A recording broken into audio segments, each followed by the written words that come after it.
कलयुग में बुरे लोग खुश क्यों दिखते हैं और अच्छे लोग दुखी क्यों दिखते हैं। नमस्ते दोस्तों, अगर आपको वीडियो पसंद आए तो प्लीज लाइक, कमेंट, सब्सक्राइब करें। बहुत से लोग कहते हैं कि मैंने इस जन्म में कोई पाप नहीं किया है, तो फिर मैं इस असहनीय पीड़ा को क्यों सह रहा हूं। महाभारत युद्ध की समाप्ति के बाद श्री कृष्ण ने स्वयं गांधारी को आपके प्रश्न का उत्तर दिया था। महाभारत युद्ध की समाप्ति पर गांधारी ने श्री कृष्ण को श्राप दिया था, मैं पीड़ा और कष्ट में हूं, मैं इसे सह रहा हूं। एक दिन तुम भी सब कुछ खो दोगे और इसी तरह अकेले मर जाओगे। क्रोध और हताशा में बड़बड़ाते हुए उसे एहसास हुआ कि उसने क्या किया है। पश्चाताप करते हुए उन्होंने श्री कृष्ण से पूछा, क्या मैंने ऐसा कोई पाप किया है जिसके कारण आपको इस जन्म में इतना कष्ट सहना पड़ा। यदि आप देते हैं तो मैं एक राजा की पुत्री हूं, दिखने में सुंदर हूं, लेकिन मेरे पति अंधे हैं। हालांकि मेरी आंखें हैं, फिर भी मैं अंधे होने का नाटक करती हूं, आंखों पर पट्टी बांधे रहती हूं। रानी बनने के बावजूद मुझे कोई सम्मान नहीं मिला। मेरे 100 बच्चे होने के बावजूद आज तुमने मेरी आंखों के सामने बेरहमी से मेरी हत्या कर दी। तुमने मुझे मेरे बच्चे को खोने का दर्द दिया। मैंने इस जन्म में कोई पाप नहीं किया है, तो फिर तुमने मुझे यह असहनीय पीड़ा क्यों दी। क्या आप केशव कहते हैं। श्री कृष्ण ने कहा, हे देवी, आपने इस जन्म में कोई पाप नहीं किया है, लेकिन 100 जन्म पहले जब आप किशोरी थीं, तब आपने 100 तितलियां पकड़ी और प्रत्येक तितली की आंखों में घास का एक तिनका रखकर माला बनाई। तुमने विवाह अनुबंध बनाया और उसे अपने गले में बांध लिया। उस पाप के कारण तुम्हें इस जन्म में एक अंधा पति मिला और तुम आंखें होते हुए भी अंधे होने का नाटक करती हो।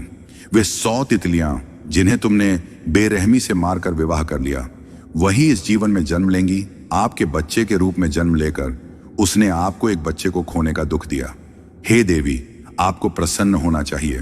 आपको हर जन्म में इस असहनीय पीड़ा को नहीं सहना चाहिए। गांधारी को आश्चर्य हुआ, क्या पिछले 100 जन्मों के पापों का दंड इसी जन्म में मिलना चाहिए। श्री कृष्ण ने कहा कि तुम्हारे कर्मों के अनुसार जब तुम्हारे अच्छे कर्म पूरे हो जाएंगे तो तुम्हें तुम्हारे बुरे कर्मों का दंड मिलेगा।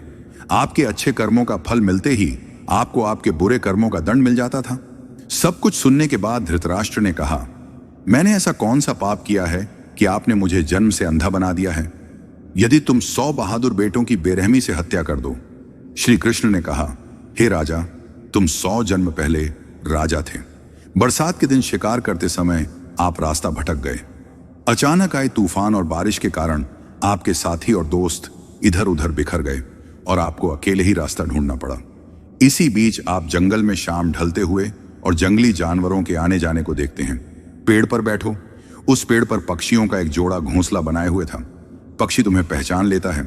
वह अपनी पत्नी को बताता है कि राजा हमारे अतिथि बनकर आए हैं। इस बरसात की रात में ठंड में वह बारिश में भीग गया है। तुम कांप रहे हो, मैं आग जलाता हूं। इसके बाद पक्षी गांव की ओर उड़ गया और अपनी चोंच में आग का एक टुकड़ा और कुछ सूखी टहनियां ले आया। वे पत्तियां लाते हैं और आपके सामने उन्हें जलाते हैं। आप हाथों और पैरों को हिलाकर वार्म अप करते हैं। पक्षी को पता चल जाता है कि आपको भूख लगी है। मुर्गे ने अपनी पत्नी से कहा कि घर में एक मेहमान आया है और उसे भोजन कराया जाना चाहिए। मेहमान की सेवा करना नारायण की सेवा करने के समान है। वह कहता है, तुम बच्चों का ख्याल रखो, मैं मेहमानों की सेवा में अपनी जान कुर्बान कर दूंगा। यह कहकर पक्षी आग में अपनी जान कुर्बान कर देता है। तुम वह चिकन खाओ। यह देखकर पक्षी की पत्नी फूट फूट कर रोने लगी और सोचने लगी, मेरे पति स्वर्ग चले गए हैं, हमें इस तरह अनाथ छोड़कर। मुझे भी जीने की कोई जरूरत नहीं है। मैं भी मर जाऊंगी और मेहमानों की सेवा करते हुए स्वर्ग चली जाऊंगी। यह कहते हुए वह स्वयं को अग्नि में बलिदान कर देता है। सब लोग तुम्हें ढूंढते हुए आए और तुमने उनकी आवाजें सुनी और नीचे चली गई, पेड़ से आओ। फिर सब लोग अपने अपने राज्य लौट गए। सुखपाखी दंपत्ति के 100 बच्चों की बेरहमी से हत्या करने के पाप के लिए तुम्हें 100 बार पुनर्जन्म लेना पड़ेगा। बाद में उस पक्षी जोड़े के जन्म से अंधे 100 बच्चे इस जन्म में आपके बच्चों के रूप में पैदा हुए। आपने एक बच्चे को खोने का दर्द सहा। श्री कृष्ण ने कहा कि इस जीवन में या पिछले जन्म में आप जो भी पाप करते हैं, आपके अच्छे कर्मों के पूरा होते ही आपको उन पापों के दंड के रूप में उनका सामना करना पड़ेगा। यह नियति है, इसमें ईश्वर का कोई हाथ नहीं है। आपको अपने कर्मों के अनुसार ही फल मिलता है। अगर आपको वीडियो पसंद आया तो श्री गीता चैनल को सब्सक्राइब करें और नीचे कमेंट करके हमें बताएं कि वीडियो कैसा रहा।